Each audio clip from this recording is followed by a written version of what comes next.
So if you were to look in my pantry, you're gonna see brown rice, giant sack of brown rice, big bowl of potatoes, and particularly kumara, which is sweet potatoes. Very nutritious. And you'll also see basics like onions, and you'll see vegetables like celery and things, which I can use for stews and broths. You'll see a lot of black beans, dried black beans. That's actually one of my favorite things to make. When I start with dried black beans, they're not really any harder to cook, and they come out with a better texture and stronger flavor. So I'll make my chilies based on that. All kinds of dried chilies, because I love my chilies. Tons of spices, tons of spices.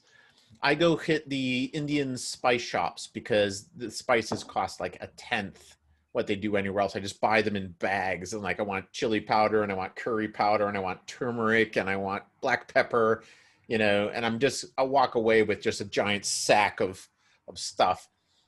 And it's really fun to explore all these different tastes and flavors in different ways.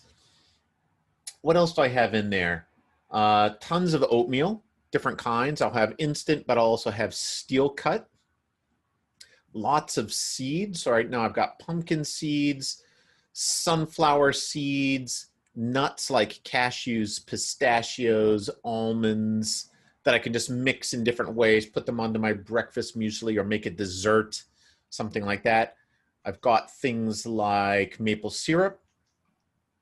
I try not to do fake sweeteners, so that's quite nice. If I just want a tablespoon of that on top of some whipped yogurt, it's like eating ice cream, right? It's really, really good, even though it's just tofu and, you know, a bit of maple syrup and some nuts and seeds.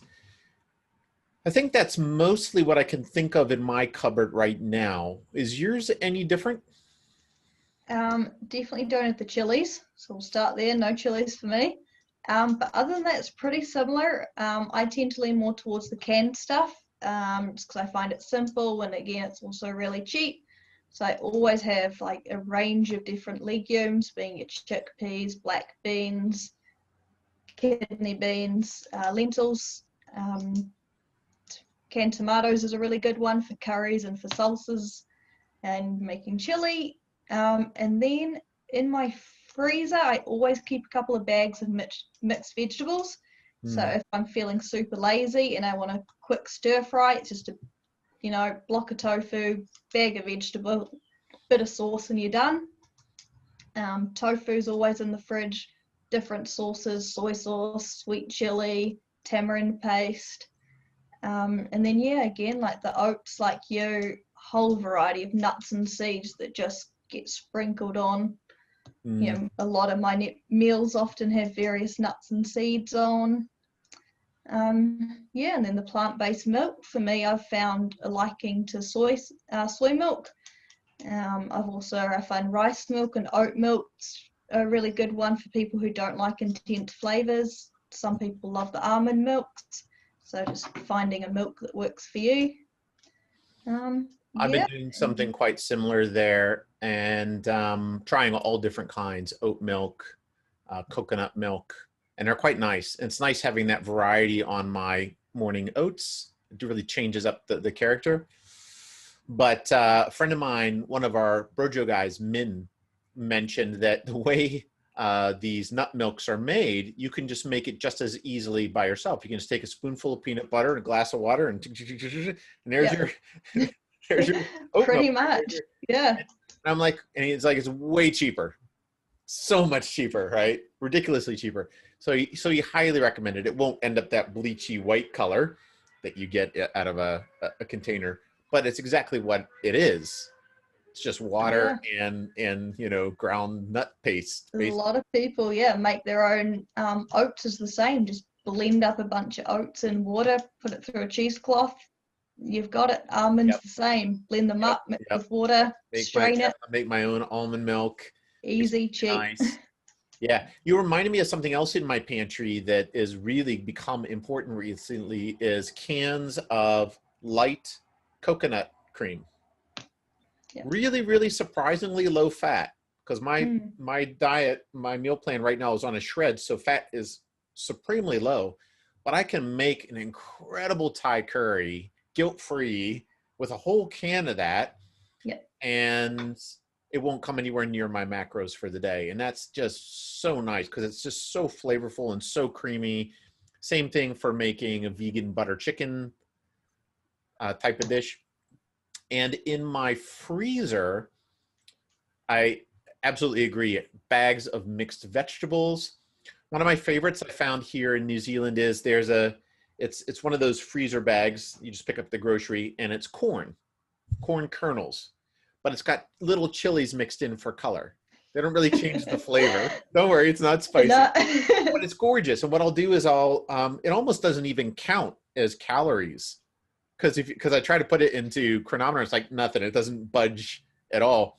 So I'll make a pot of rice, put in a cup of rice, and then I'll just sprinkle a bunch of the corn chili mix on top. It just adds color and texture and flavor without affecting the nutritional value. And I like that kind of variation. And the other thing I've got in my freezer pretty much all the time is a bag of frozen fruit. And it varies. Yes, so do I as well. Definitely. Yeah. Frozen berries, mixed berries. Blueberries, blackberries, sometimes kiwi fruit or mango, depending on what's going on, what's in season, what's on sale. Because I find that particularly in warm weather, being able to just whip up a smoothie with that much flavor is amazing. And it's so easy when you get to, if you're like me and you're tracking everything and you plug it in, you're like, wow, that's easy. It's just a snack, but it's a nice giant smoothie that you get to enjoy like a dessert. It's just brilliant.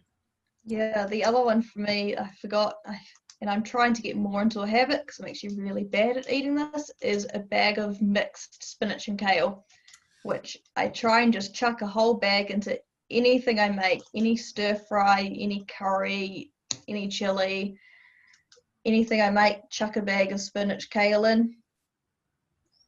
Working on it. There's a lot of nutrition in that. Yeah.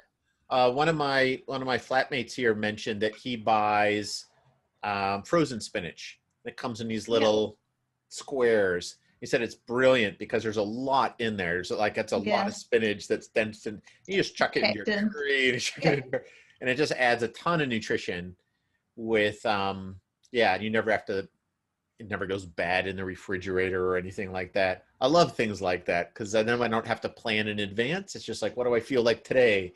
That's definitely what I want. And I'm so like that, I'm not someone who can plan weeks in advance meals because I only eat what I feel like eating. But if I've got all those staples there sitting there, I come home from work and be like, man, I really feel like a curry today. And you can do that. Or I feel like roast veggies, do that.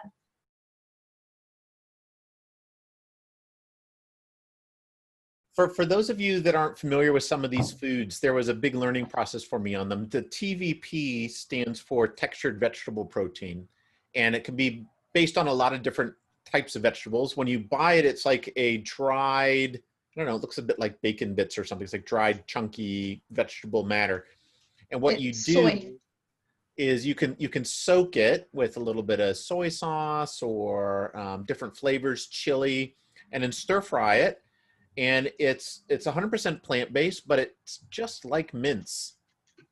You can add it to a lot of different things. I liked using it in wraps. I'd put it on the Buddha bowls. I'd put it, like, I'd take an avocado and hollow it out and put TVP in. And then there's really good stuff, especially because you have so many flavoring options. Yeah, and it's cheap as well. It's super cheap, and it's very high protein, low fat, good stuff. I got a big container of it in my cupboard, which you just reminded me of. I need to break that out. The other thing I got, so seitan, it's you can think of it as a meat substitute. It's based on vital wheat gluten, which also is very, very high protein and very low fat. Now, if you've got a gluten intolerance, that's probably a no-go. But I'm assuming, I don't know much about gluten intolerances, but it's got this very nice chewy texture. So you can basically make it like a loaf and then slice it, and you can fry it up like ham or make a hamburger out of it or whatever you want. And again, that versatility of being able to flavor it just the way you want spice it up just right, freeze as well. It's very, very versatile. So these became, when I think about, we'll talk more about protein sources later, but this was one of the important things for me, was figuring out, where does my protein come from in a plant-based world? And there are a lot of amazing things that you can do that also add creativity to your meals. And again, I got to say, simply, whenever I'd run out of ideas, go hit a vegan restaurant, go hit a vegan website, talk to some vegan friends. There were always ideas. And I could even walk into pretty much any store these days has a vegan section. So I can walk into the grocery store. I can walk even into the Chinese grocery store. They have a very interesting vegan section, because it's things like vegan duck. Yeah, they do a lot of those mock meats and stuff, and some of them are really good. I mean, They really are. Yeah, what we were saying before about it's not necessarily the healthiest, but if you're just trying stuff out and getting used to different flavors, go for it. Yeah, that's exactly what I did. I would kind of go through and it's like, oh, I don't know, it's imported and it's, questionable. But I look at the ingredients list, I'm like, there's nothing scary on there. And I try it out, and it was really a whole different flavor combination. It's just another TVP variation, but they did it a different way. It really opened my eyes to the possibilities. Yeah.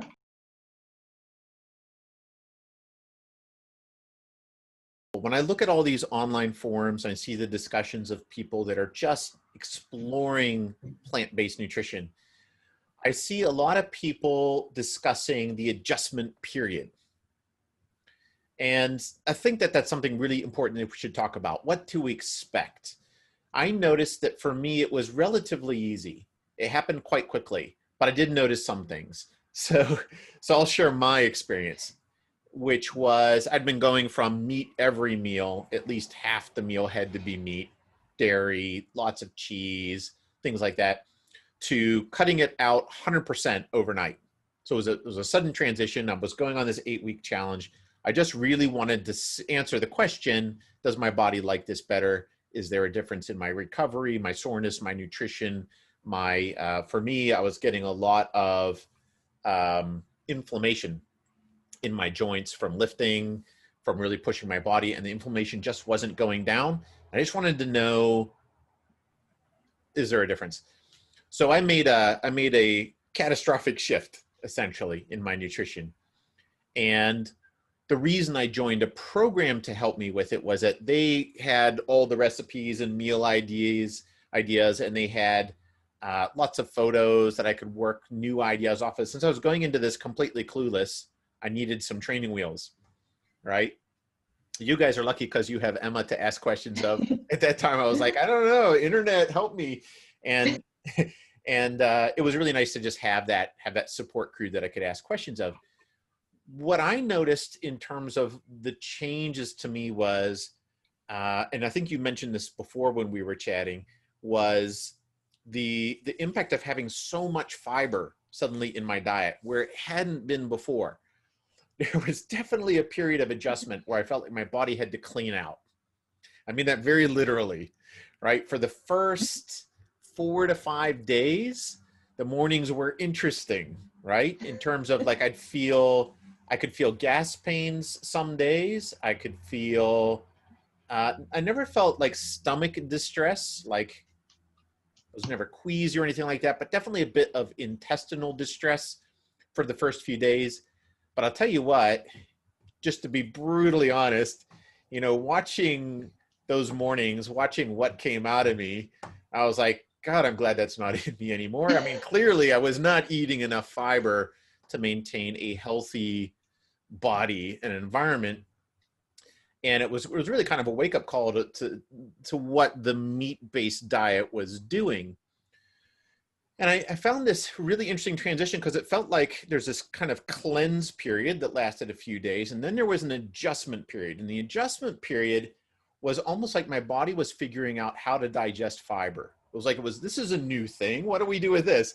And it took probably 2 weeks for me where I would feel occasionally a bit bloated, or sometimes I'd have a bit too much gas if I'm eating a ton of beans for lunch and dinner, but I just went with it.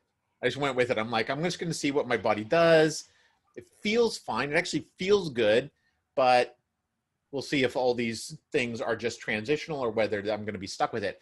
And I was so happy to see it just kind of go away. It just faded away. And now I feel the opposite. When I went back to eating meat during the first lockdown, I found that transition more difficult. I just immediately felt cramped stomach. Immediately felt like it was much harder to go to the bathroom in the morning, right? You'd feel a lot of constipation.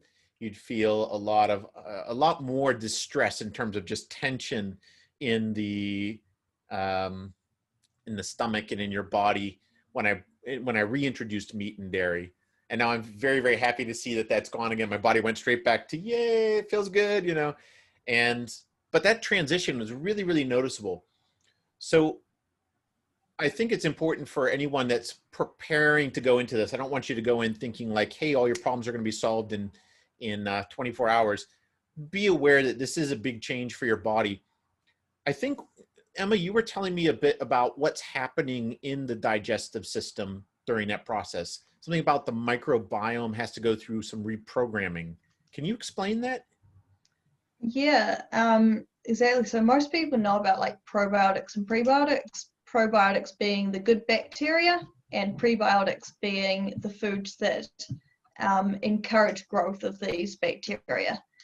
So these are bacteria that are really good at digesting the fiber, and they'll only get to a sufficient amount in your system if you're eating the fiber to begin with. So if you've gone through a typical diet that's half meat and sort of quarter vegetables, you haven't got that healthy bacteria built up in your system. So when you suddenly go to half a plate full of vegetables and a quarter full of whole grains, it can really, really affect them. And that's where you're getting all the bloating and the diarrhea and the gas from. It's basically your body just doesn't know how to handle all of the fiber. But as you start building up your fiber content, then you start encouraging the growth of the good bacteria, and it just goes through a cycle. The more you feed it, the more it grows, the more it can digest, and until your body's actually, gotten used to it. And then you'll see sort of like a tailoring off effect of those sorts of symptoms that a lot of people struggle with when they first transition to a plant-based diet. It's funny for me to go from, 6 months ago, you put a bowl of beans and rice in front of me and I'm kind of like, like, what do I do with it? Like, I know I need to eat it, but this sense of unfamiliarity. And now you do the same thing and I just devour it. It's so good. Not only is my digestive system completely reprogrammed so that it just feels good. It feels so energized immediately. It's like it's just able to convert that to energy so much more efficiently. And then I just feel awesome. And yet without that heavy feeling of like eating a steak. Now I eat a steak, I feel it for days, right? I've tried. It wasn't pleasant, But the other thing I noticed is that it's not just my digestive system that's reprogrammed, it's also my sense of taste. So it's as though now my brain knows that this is so good for me and I'm going to enjoy it so much that it is like the best thing I could possibly eat right now. And it's just such simple food that I find that quite astonishing to see how adaptable your mind and your body are to what you put into it. Yeah, that definitely is. When you go from that like really high fat, high salt of a meat diet, and then that clean taste, and you taste the spices and the herbs that you're using, and you adapt to it, and that just starts to feel good when you eat it. And then if you eat, in your case, going back to meat, in my case, it's binging on vegan junk food, you just feel crap. It doesn't taste as good. Your stomach. Yeah. Yeah, I've learned to trust how my body feels a lot more as an indicator of, was that good for me? Yeah. It's quite interesting. I still like experimenting with that, but it's been remarkably consistent.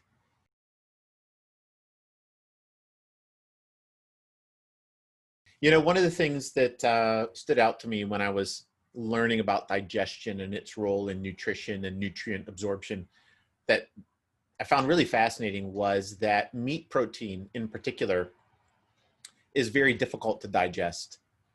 So if you eat, say, 300 calories worth of steak, a third of that, 100 calories worth of energy is consumed just in digesting it.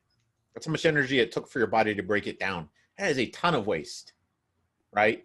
Whereas plant-based proteins and plant-based nutrition in general were so much more efficiently absorbed that you ended up just getting that benefit straight away, which is why when you eat meat, you got to wait a while before you actually feel the benefit. Whereas if you eat something carbohydrates as a runner or your gels, it's instant energy. It comes on board straight away.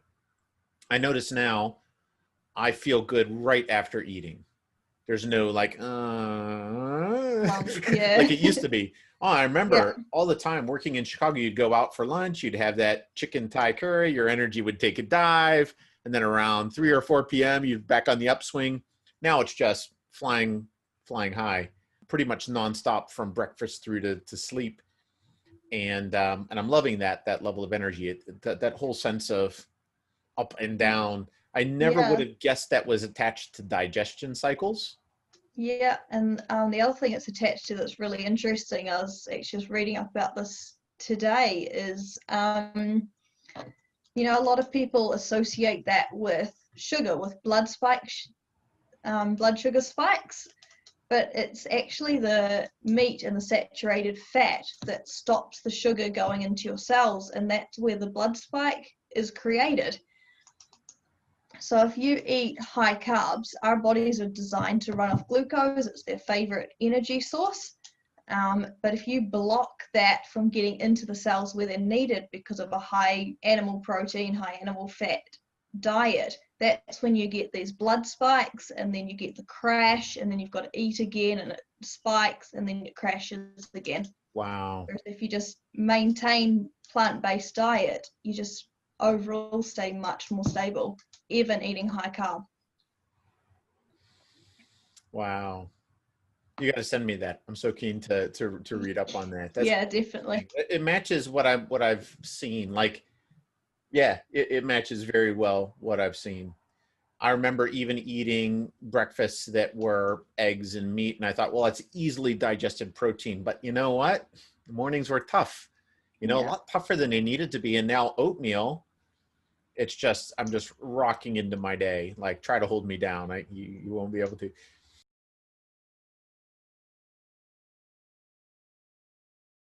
We're talking about the transition process physiologically, but there are some psychological changes as well.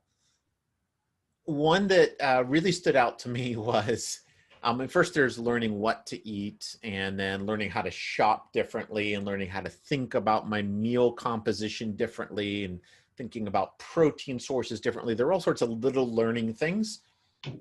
But one of the things I didn't expect was that it was a challenge to figure out how to be the right level of full for the amount of nutrition I want. So I think the way to explain this is that before I switched to plant-based, I was eating an omnivore diet, dairy, vegetable, meat, a bit of everything. And I was used to a certain level of fullness. And when I switched to plant-based, because the ingredients were so different, it was like my brain had no idea how to select things for how they would make me feel. So I'd end up I'd end up eating things that were very nutritionally dense, like nuts.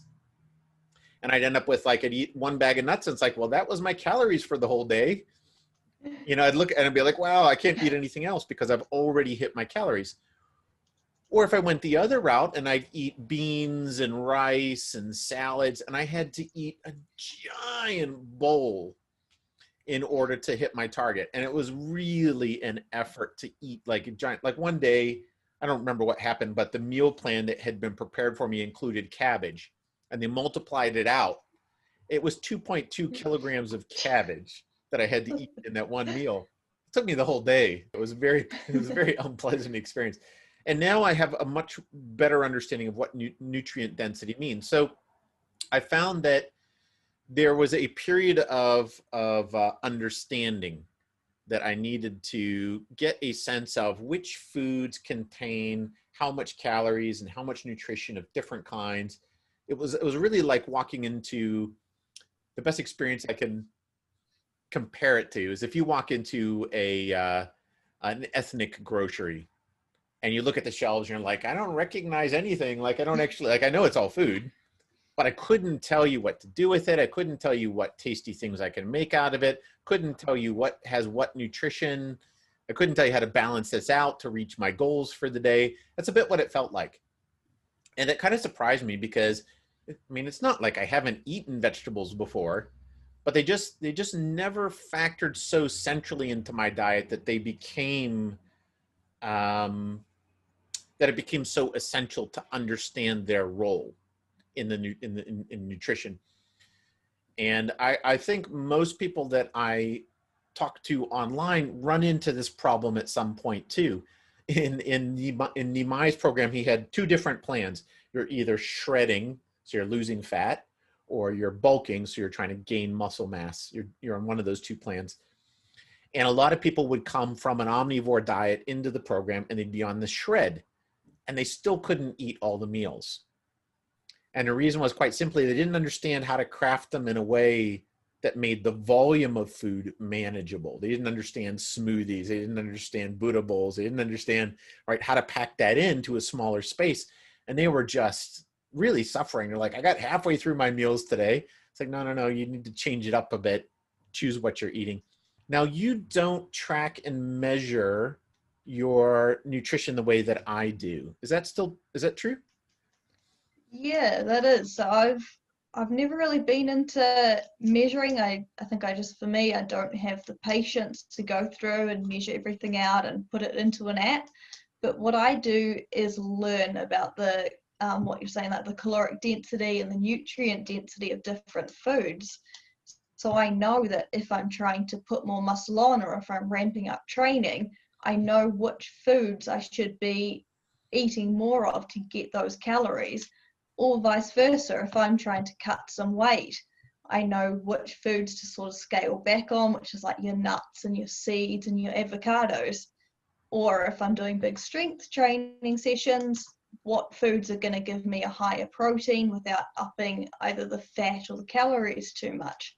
So that's kind of how I've already always looked at it. But it is really, really important to understand those things, to understand what foods are giving you what in terms of both calories and your macros as well. And it's something really, really common we see, especially in the endurance world, because calorie requirements are just so high. You know, you're pushing 3,000 plus calories a day that you've got to eat. And a lot of people, they say, you know, I'm feeling really tired, I'm sluggish, I don't have any energy. And they write out what their nutrition plan is, and it looks like a lot of food. It is a lot of food, but it's all, you know, all of these whole grains and your legumes and especially your vegetables and your fruits. They're just so low in calories, and they're eating sort of 1,000 calories under what they should be eating. And so they really need to learn that, Yeah, you know, you can use things like smoothies to really up that calorie and make it far easier on the digestive system while you're at it, rather than eating 10 vegetables in a go.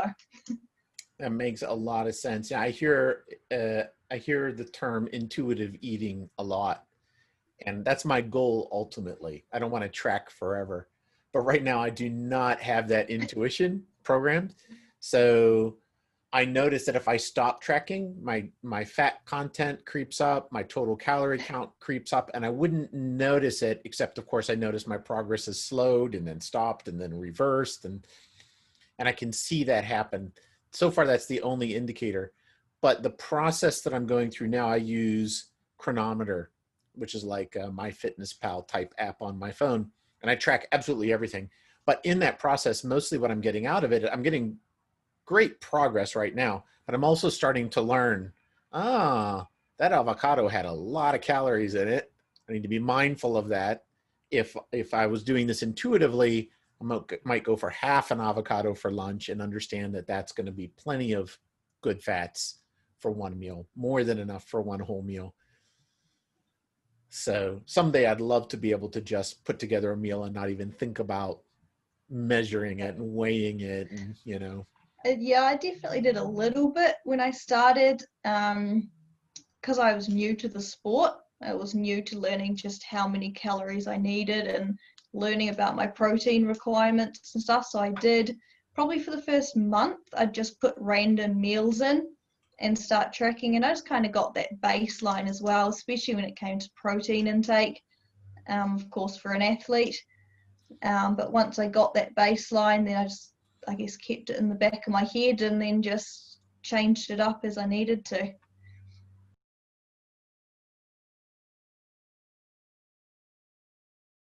So if you're watching this program, someone's watching this program and they want to get started and say, hey, I want to find out how this affects me, where do they start? Where do they start? There's quite a few different resources out there. There's some really good Facebook groups. If you're doing it for health, you want to be looking at like the Facebook group like Forks Over Knives. And that's also a really good movie documentary to watch as well. And they've got a really good website with nutrition, recipes and that sort of thing.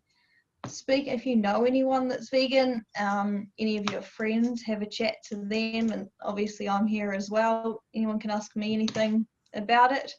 But definitely, yeah, just having a look on the Facebook groups. I find a lot of them really, really supportive. So many good ideas out there, and get involved in that community.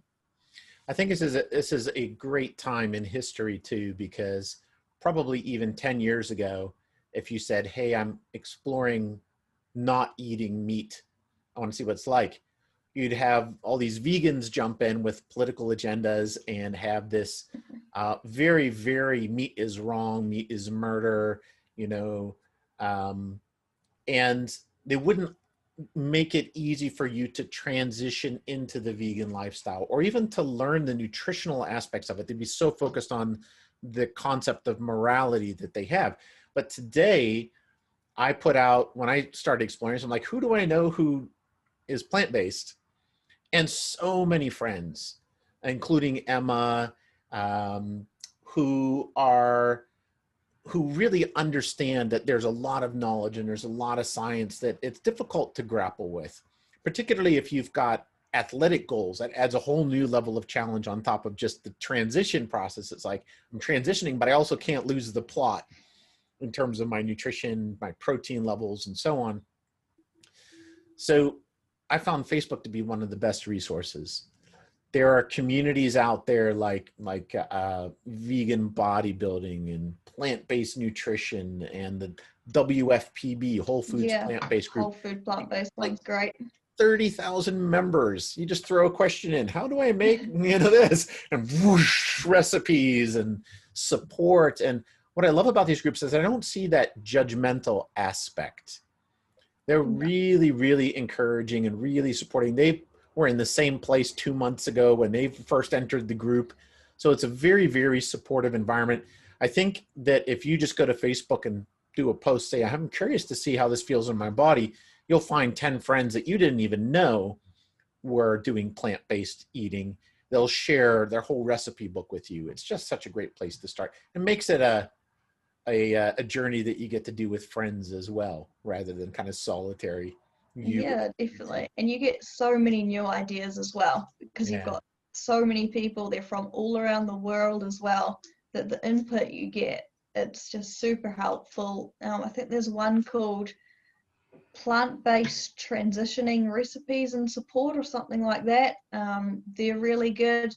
Definitely stay away from the ethical aspects of it. Look at Facebook groups with plant-based in their name and you're probably going to be safe.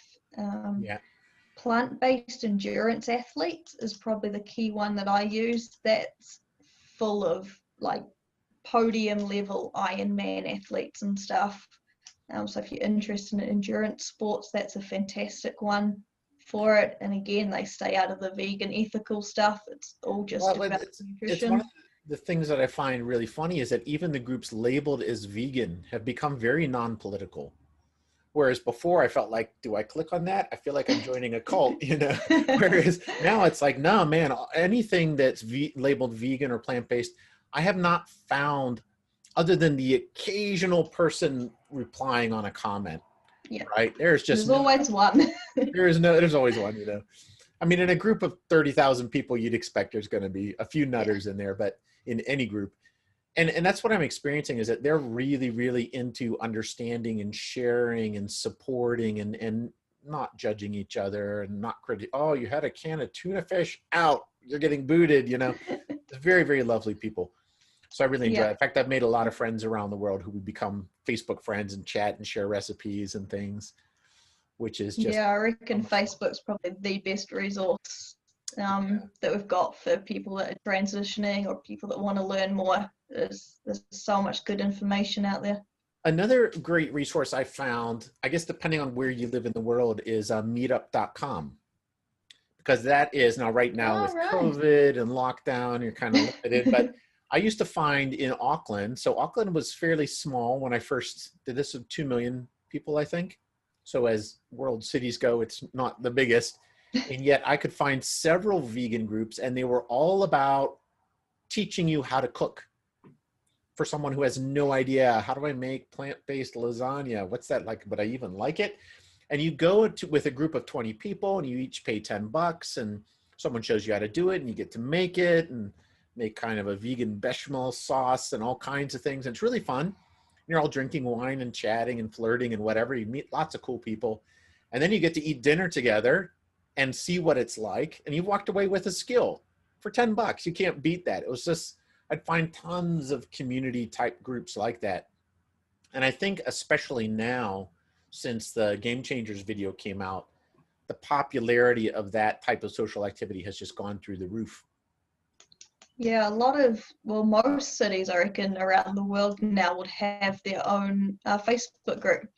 There's like the Christchurch Vegan Society, Auckland Vegans, in New Zealand, Wellington Vegans.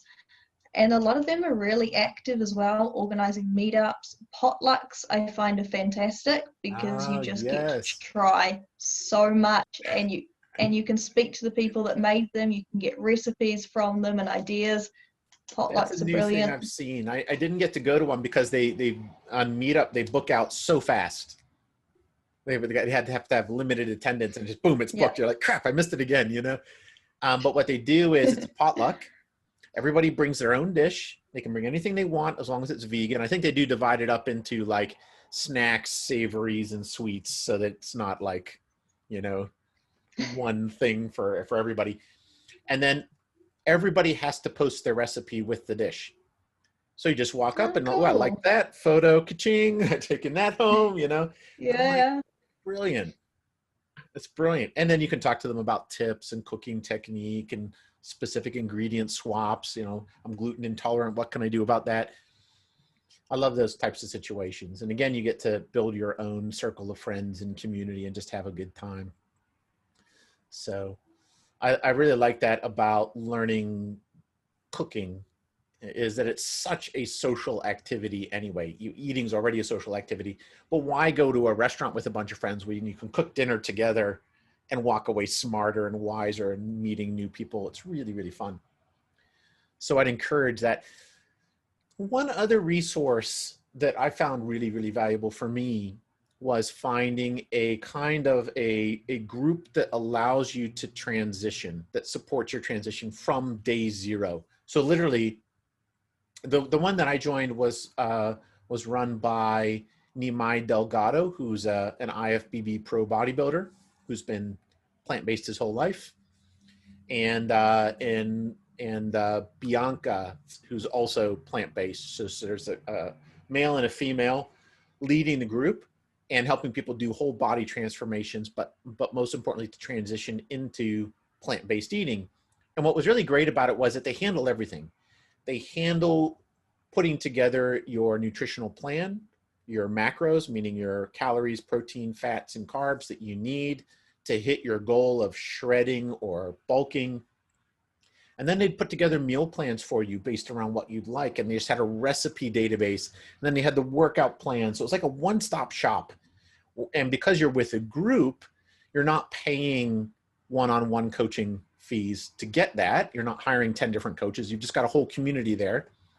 And then you're also invited to a unique Facebook group with about 300 other people who are also just on that learning journey with you, who've never done this before. And they all have questions like, where do I get my protein from? Or problems with the transition and dealing with bloating and dealing with being too full or dealing with being too hungry, or learning how to track and use chronometer and MyFitnessPal. There were just so many different things. And the great thing was you got to see everybody going through this challenge together and see their progress over the 8 weeks. They'd start posting body shots like, wow, I've never been able to do this before. I've never looked this thin before. And you get to see the before and after photos. And there are a lot of resources like that. For a program like that, 8 weeks, I believe the first time I went through it cost something like $250, which is super cheap for an 8-week program. Given the fact that they did everything. They did the nutritionist role, they did the personal trainer role, they had the community, I had the recipes, I had everything. And Q&A anytime I want by email, and they were super fast to respond. If I was to hire personal trainers for that, it would have easily gone into the thousands, you know, to accomplish that same mix of things. So if you're considering really jumping, consider surrounding yourself with a sort of comprehensive support network program like that, just to cut your teeth. I might do it again someday, but for me, it was really getting used to that idea of what a transition looks like and making certain I had that safety net. And also it helped with a sense of, I guess I'd say accountability.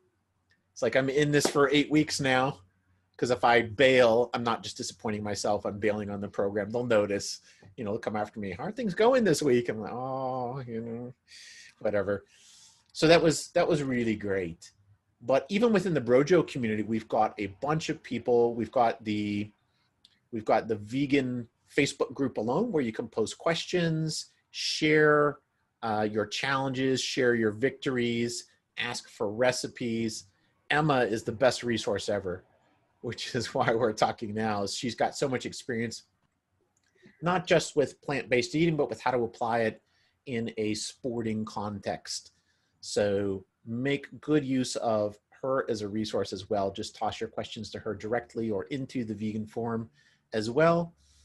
And I highly encourage everyone to do this. I think I went off track, but that community resource is essential. If you try to do it by yourself, it's daunting. There's just so much.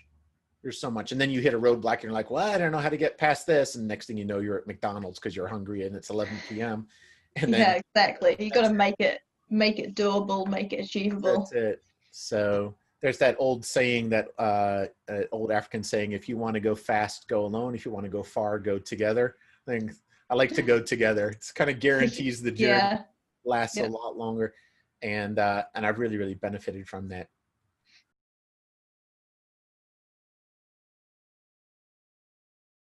Now, we were talking about apps as well as another resource, and you mentioned one. Yeah, so probably one of my favorite apps is Dr. Greger.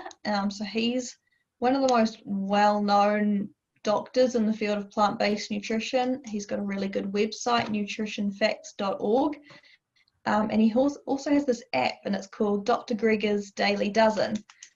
And it's just basically has a list of all the different foods you should be eating to ensure you're getting your nutrition, how many serves, and a bit of info in each, as in like how much a serve is. And if you go through that, you're pretty much guaranteed to be hitting all of your micronutrients, and then you just add and adjust different areas, increase protein or increase calories if you're working out. But it's a really good baseline to have, and it's just an easy daily reminder if you get halfway through the day and you're like, man, I haven't had my greens yet. You're like, oh yeah, I'll chuck a couple of handfuls of spinach into tonight's dish. Sorted.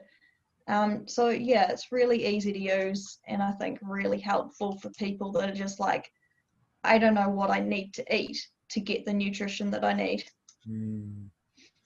I find that so exciting. I feel we're really, really lucky to be living in a time where, you know, social media is no longer just about entertainment. It's now actually useful, right? Yeah, You can actually build yeah, community and learn things together.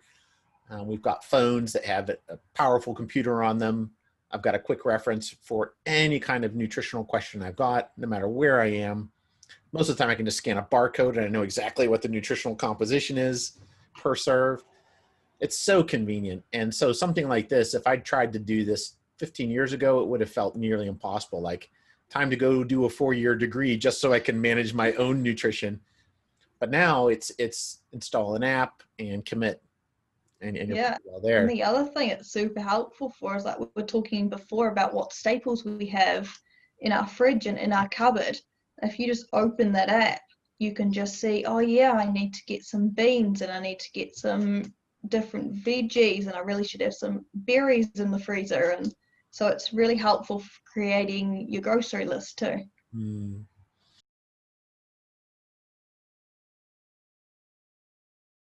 I think this is all we want to dig into for today, but we've got a lot of things coming up as well. And one of the ideas that we had was talking about sports-specific nutritional requirements, answering the questions about protein, answering the questions about the micronutrients and what do you need? Do you need to worry about any deficiencies if you're going completely plant-based, right? And then another set of discussions we were quite keen to have was related to what do you cook? Like really going into detail on all the different range of breakfasts and lunches and dinners and snacks that you can have. Because I really found that for me, that was the most daunting challenge, was just a lack of imagination on what does a meal look like and will it be tasty? Now I have a completely different perspective on that. So I think that's a very important thing, to really just show pictures and talk about what can you make? What can you do in your kitchen? And now I look at it and I just get hungry. Like it's exciting to see like, oh, I haven't tried that before. So I think I'm going to have a lot of fun with that too. And I'd love to see some of the stuff that you make. You've shown me some wraps and some curries and I think a kind of like a pasta bake. And I was like, Oh yeah, ah, yeah, true. Pulse pasta, yes. brilliant stuff. Can Yeah, teach so many people things. how to use that, and yeah, no, So it'll we're be going to have a lot awesome. of fun. And so stay tuned for this. And if you have any questions for Emma, please just post them in the forums. If you have any questions for me on my experiences doing a fairly recent transition, or if you're challenged with any aspect of your own transition, just share and we'll do our best to answer.